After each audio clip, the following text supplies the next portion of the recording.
Je suis PLO Lumumba depuis le barrage de Maruba, dans le comté de Machakos, en République du Kenya, sur notre continent natal. Nous continuons donc à discuter de différents sujets liés à notre continent et bien sûr à nos amis de bonne volonté. C'est pourquoi nous avons choisi cette fois-ci, pour thème, l'organisation connue aujourd'hui sous le nom de BRICS. Les étudiants en histoire se souviendront que le terme BRIC a été utilisé pour la première fois en 2001 par Jim O'Neill de Goldman Sachs. Il a inventé l'acronyme BRIC en référence aux pays qui représentaient alors les économies émergentes, à savoir le Brésil, la Russie, l'Inde et la Chine. La première réunion des BRIC a eu lieu en Russie le 16 juin 2009. Des questions cruciales ont alors été soulevées. Il est à rappeler qu'on examinait ces enjeux dans le contexte des institutions de Bretton Woods. L'argument mis en avant dans le discours emblématique du chinois Hu Jintao était que le monde devait se réinitialiser à la lumière de ce qui se passait au G7, largement dominé par les puissances européennes et bien sûr les États-Unis. Aujourd'hui comme hier, on ne peut comprendre le G7 sans mentionner les institutions de Bretton Woods, le Fonds monétaire international, la Banque mondiale et finalement l'Organisation mondiale du commerce. Ces organisations ont dominé le monde et prescrit la marche à suivre à l'échelle planétaire. Souvenons-nous comment le dollar est devenu la monnaie dominante et comment le réseau SWIFT s'est mis à dominer le système bancaire. Rappelons aussi l'IBAN, car la plupart des transactions, en particulier celles qui concernent ce qu'on appelle les pays du tiers-monde, s'effectuent par l'intermédiaire des banques correspondantes situées aux États-Unis et en Europe. C'est dans ce contexte que les BRIC ont commencé à gagner du terrain. Avec l'adhésion de l'Afrique du Sud, ils ont pris le nom de BRICS. Le pays a rejoint le groupe en 2010 et depuis, le président Cyril Ramaphosa, qui occupe jusqu'à présent le poste du président sud-africain, a commencé à assister aux réunions. Leurs arguments étaient on ne peut plus clairs. Si l'on veut conserver un monde équilibré, un monde dans lequel nos pays représentent 65% du PIB mondial, et ne représente pas moins des 2/3 de la population mondiale, alors il faut repenser la manière dont les choses sont faites. Il a été reconnu par la suite que de nombreuses institutions et de nombreux pays en Afrique étaient dominés par les institutions de Bretton Woods. Lorsque l'Afrique est entrée dans la mêlée, elle s'est vite souvenue que dans les années 80, les économies de ces pays avaient été décimées par les programmes d'ajustement structurel initiés par le FMI et la Banque mondiale, lesquels avaient entraîné une hausse des taux d'intérêt bancaires, de même que l'endettement croissant des pays africains. Pour beaucoup d'entre eux, s'ils ont connu une croissance en termes de PIB ou de PIB par habitant, il s'agissait essentiellement de croissance statistique, la pauvreté demeurant un problème majeur. Alors, qu'est-ce que les BRICS ont cherché ou cherchent à faire de différent par rapport aux institutions de Bretton Woods ? À cet égard, je trouve important de revenir sur les circonstances de la création des institutions de Bretton Woods en 1944, à Bretton Woods, aux États-Unis. Il s'agissait de la Banque internationale pour la reconstruction et le développement, instaurée juste avant la fin de la Seconde Guerre mondiale, ainsi que du plan connu sous le nom de Marshall, dont l'Europe a pu bénéficier par la suite. Ces banques, le Fonds monétaire international et la Banque mondiale, mondiale ont été créés à une époque où pas un seul pays africain n'était indépendant, à l'exception bien sûr du Libéria, de l'Éthiopie et de l'Égypte, qui n'ont pas, pour autant, joué de rôle et n'ont pas été impliqués dans leur création. L'Inde, quant à elle, n'était pas indépendante en 1944. Et si le Brésil l'était peut-être déjà, il ne figurait pas parmi les acteurs économiques de premier plan. La Russie, anciennement l'Union soviétique, chancelait sous l'impact de la Seconde Guerre mondiale et n'a donc pas participé à la création de ces institutions. Donc, en quoi consistait la philosophie économique qui a sous-tendu les institutions de Bretton Woods? À dominer. Dominer à tous les niveaux, dominer dans le secteur bancaire, dominer dans le secteur minier, dominer dans la politique budgétaire, dominer en s'assurant que les secteurs bancaires soient contrôlés, dominer pour que les économies de tous les pays soient essentiellement des économies satellites. Mais alors que les choses commençaient à changer de plus en plus radicalement après 1989, notamment avec la chute du mur de Berlin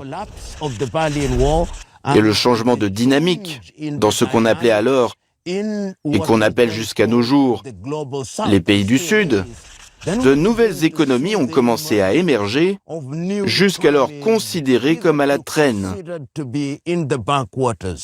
Le Brésil, en Amérique latine, il émerge comme une puissance économique rivalisant avec des pays comme l'Espagne, le Royaume-Uni et même l'Allemagne ou le Japon.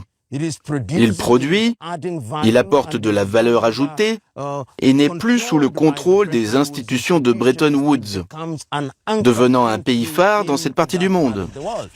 La Chine devient littéralement l'atelier du monde. Ceci parce que la main-d'œuvre y est bon marché et que la technologie qu'ils ont acquise au fil du temps est également très efficace. Ainsi, en ce sens, la Chine devient un producteur phare. De nombreuses entreprises, même dans le monde occidental, produisent en Chine. La Russie se distingue elle aussi de manière unique, car elle est le principal fournisseur de gaz pour la majeure partie de l'Europe de l'Ouest. On ne peut donc pas l'ignorer, eu égard aux ressources dont elle dispose. Elle représente par ailleurs une puissance militaire. Néanmoins, étant actuellement exclue des activités du monde occidental, la Russie se sent plus en sécurité avec le Sud, compte tenu des relations historiques qui se sont établies pendant la lutte pour l'indépendance. La Russie est donc un pays qui s'intègre très facilement au sein des BRICS.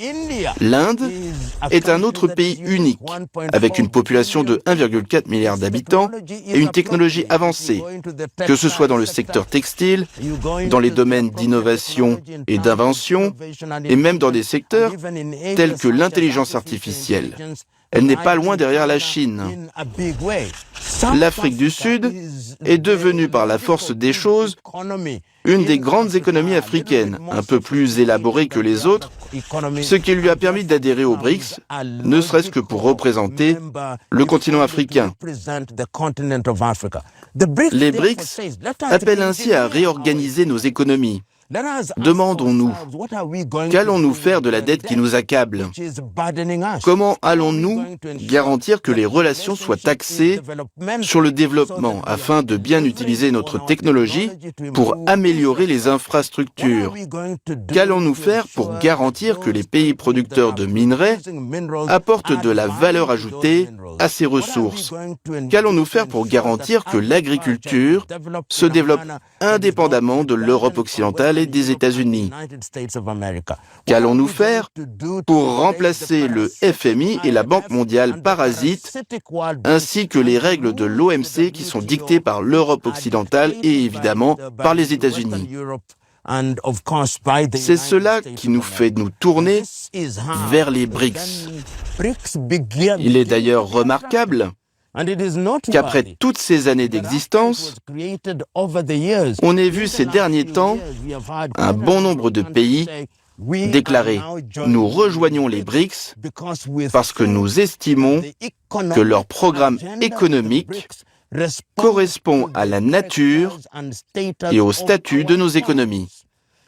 Bien sûr, la création de la Banque de développement et d'institutions conçues d'un point de vue occidental pour rivaliser avec le FMI et la Banque mondiale vise à répondre aux besoins économiques des pays du Sud. Les BRICS sont donc une réponse nécessaire à ce qui a été la philosophie économique dominante de l'Occident.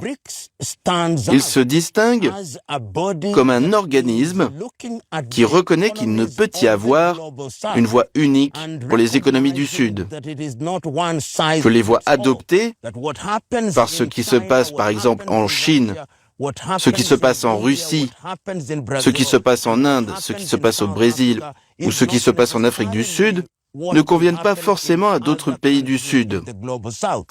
Il est nécessaire, selon les BRICS, de gérer les économies des pays en fonction de leurs besoins propres et de leur situation particulière.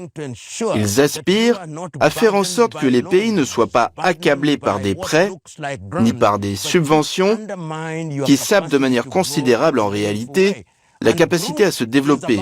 Ce groupe est axé sur le développement humain et non sur le développement statistique. C'est pourquoi les BRICS affirment également que le moment est venu pour nous de nous dédollariser, car le dollar a dominé les économies nationales et le commerce international depuis qu'il est devenu une monnaie fiduciaire dans les années 70. La question qui se pose maintenant est comment mettre en place des systèmes de paiement adaptés aux pays du Sud. Comment avoir des systèmes de paiement qui ne passent pas par le réseau SWIFT? Comment créer des systèmes de paiement qui n'utilisent pas l'IBAN? Ou prendre les outils qui répondent à nos besoins? Bien sûr, nous n'aurons peut-être pas de monnaie unique immédiatement, mais nous pouvons examiner comment débuter dans le développement de nos propres devises. Je sais par exemple que la Zambie commerce avec la Chine sur la base du yuan. La Tanzanie parlait de commercer avec l'Inde sur la base de la roupie. La Russie dit que nous pouvons commercer avec le rouble. Et c'est cela la particularité des BRICS. Ils répondent à ce système hégémonique qui domine le monde depuis 1945. Et compte tenu des facteurs constants, ils auront et ils ont déjà quelques problèmes de départ. Et en fin de compte, les BRICS changent la donne en resserrant les liens entre les pays et en créant une camaraderie économique au sein des pays du Sud d'une manière qui, pour ceux qui suivent de très près la situation, effraie l'Europe occidentale. Car une fois que l'on retire ce tapis sous leurs pieds, on pourra imaginer jusqu'où ils tomberont dans l'abîme, métaphoriquement parlant. Ceux qui soutiennent les BRICS disent que c'est une bonne tendance. Venez, les BRICS, nous vous accueillerons à bras ouverts car nos économies pourront se développer grâce à un système économique adapté aux réalités des pays du Sud. Voici les BRICS tels qu'ils sont. Nés il n'y a pas si longtemps en Russie, le 16 juin 2009 pour être exact, ils montrent maintenant les signes d'une croissance fulgurante. Ce sont les BRICS. Merci beaucoup. Nous avons parlé des BRICS, le petit nouveau, dans le paysage des organisations économiques mondiales, et nous y reviendrons lors de nos discussions sur le continent africain, abordant entre autres des sujets liés aux partenaires de bonne volonté coopérant avec l'Afrique, d'où les BRICS. Merci et à bientôt.